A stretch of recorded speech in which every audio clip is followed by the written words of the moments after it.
Hello friends welcome back to my blog गिबियाव नोंथांमोनखौ आंनि ब्लगाव फिन खनसे बरायहरनाय थाबाय लोगोफोर नोंथांमोना बोरै दं आसा खालामो मोजां दं होननानै आंबो मोजां दं आरो इसोर अननायाव लोगोफोर दायो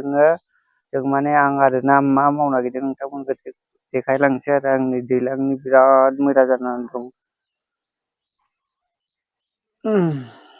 मन्दिरा बिराद मोजां जानानै दं दैलांनि थाखाय आरोना मानो होनबा दुब्लियाव थांबाय थानानै साफा खालामनो मोनाखैना आङो दायो फुरा साफा खालामनो थाखाय आखायाव लाबाय आरोना लोगोफोर माने आजाया 6 मास जासिगोन नालाय बिनि थाखाय ओंखाम दौनांगौ नालाय बेयाव माने मन्दिराव एसे फुजा होनानै दौनो नागिरदों आरो आजानो ओंखायनो बेखौ साफा खालामनोसै आरो मन्दिरखौनो बाथौ बोराइयाबो जि मैला जानानै दं फुजा खालामनो मोनाखै गोबाव जाबाय फुजा खालामनाया बेखौ फुनानै लाग्रोनोसै आङो बिराद मैला हाग्रा जाबाय दैज्लांनि सम टाइमखौनो मोनाखै दुब्लियाव खारै खारैनो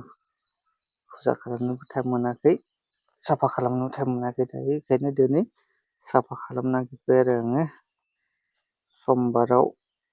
ओंखाम दौनो नागिरदों आजा फिसानो बेनिखायनो फुजा होनांगौ साफा खालामनोसै आरो हाग्राखौ बिराद मैला जानायखाय हाग्रा जानानै दं दायो फुगासिनो दं आङो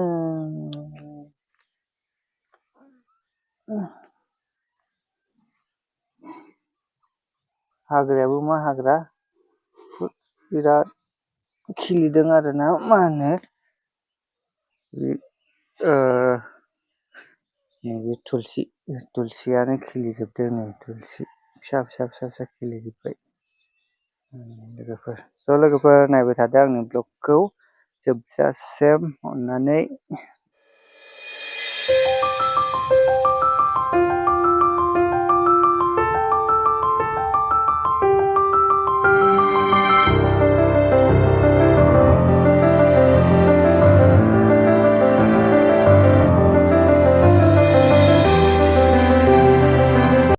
नै लोगोफोर फुखांबाय आरोना बेयाव ससे फुखांबाय ओमफ्राय नोंथांमोननो मोनसे बुस्थु देखायनांगौ लोगोफोर मा बुस्थु बे नोंथांमोना कमेन्टआव खिन्थाबानो जाबाय आरोना टाइप खालामनानै नै लोगोफोर नै गाइस थांखो आया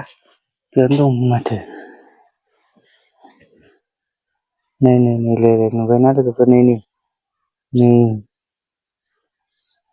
बिराद दंखायोमोन मानैमोन आरोना बे मासे आरो अखालाय बे मासेखौ गारहरबाय आं लोगोफोरनि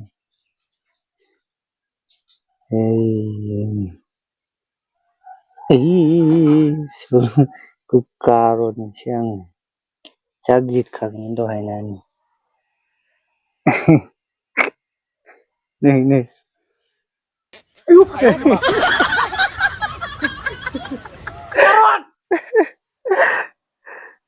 बांद्राय मानै जाबाय बेजों मासि बाबायसो खोमा खि मिन्थिला ज्राव हरबाय आं जा मैला जानानै दं नै जोंनाबो बिसहरिनाबो मैला दैलांनि नालाय दायो साफा खालामनो नागिरदों दासो नै बाबानि ओंखाम दौनायनि थाखाय साफा खालामनो नागिरदों आरोना मन्दिरावबो फुजा होनांगौ आमथिसुवानि फुजा होनो मोनाखै दायो नै बिराद खामानि दंजोबो जि हाग्रा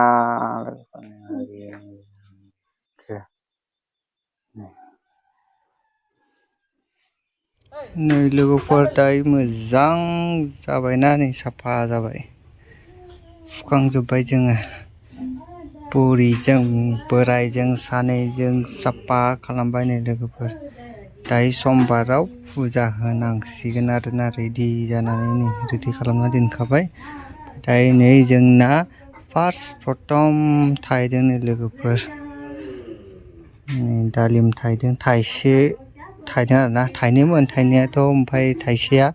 गेसावखाय आं खानानै गारबायनो नै थेन्थाया नै लोगोफोर बेमोन आरोना थाइसेया बेयाव दंमोन खानानै गारबाय आङो गेसावखाय लोगोफोर दायो आं दुगैनोसै दुगैनानै ओंखाम जानोसै आरो ओंखाम बिराद उखैबाय लोगोफोर दायो ओंखाम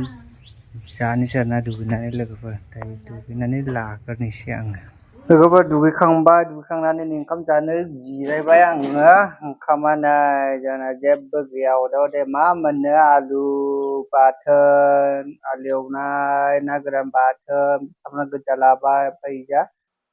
निमु टेङा ओमफ्राय नै जोंना दालिया बेयाव दं दोआव ज' दंबावोसो जानोसै आरोना दालिखौ हायनानै लानोसै आङो खोस्लियाबो नङा मोजां नङा खोस्लियाबो हायबाबो फैया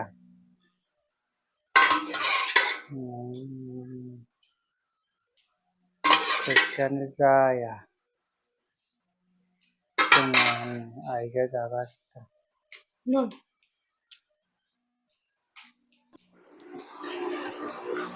जानो स्रब आलु बाथोनजों जानोसै नारेंखौ सेबनानै लागानोसै आङो नारें थाखाबाय सेबनोसै हाजारसो गाबबाय थाबाय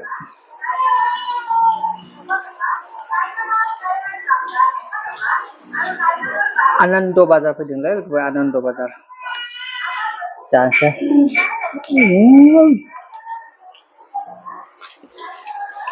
ओंखाम उखैनानै जानो फिसा थायो मा बादि ओंखाम खुरनानै होदों जि खरा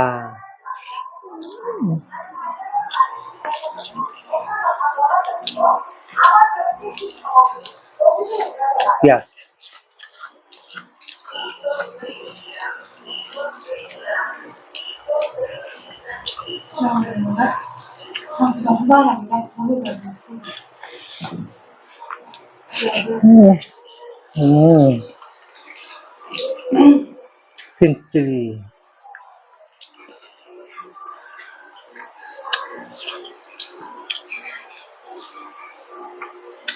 Pinkly. Lah dong pinkly.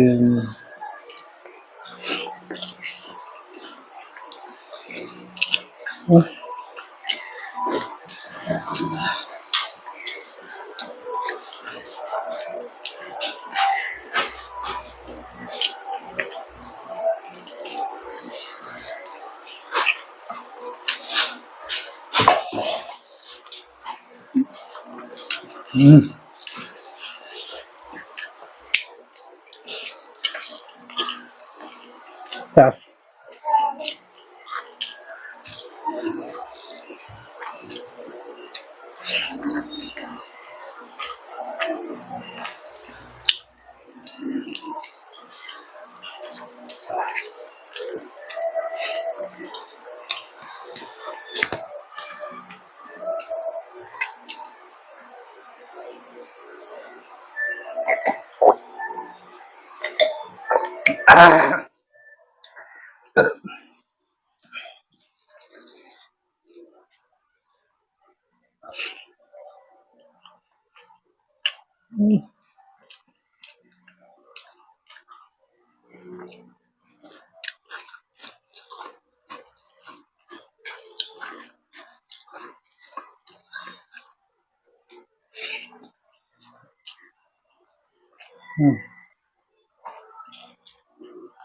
Biar kita macam kayu. Kecil ya.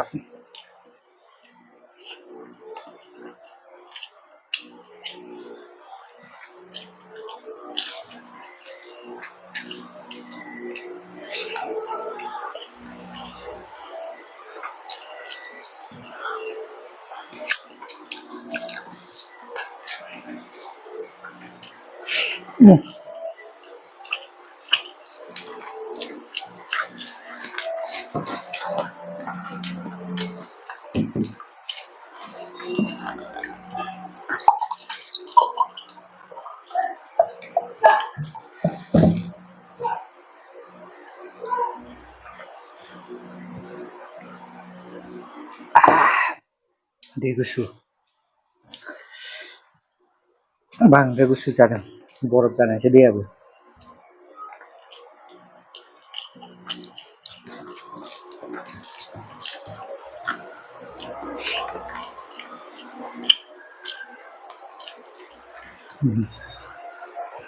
जाखांबाय आंनिया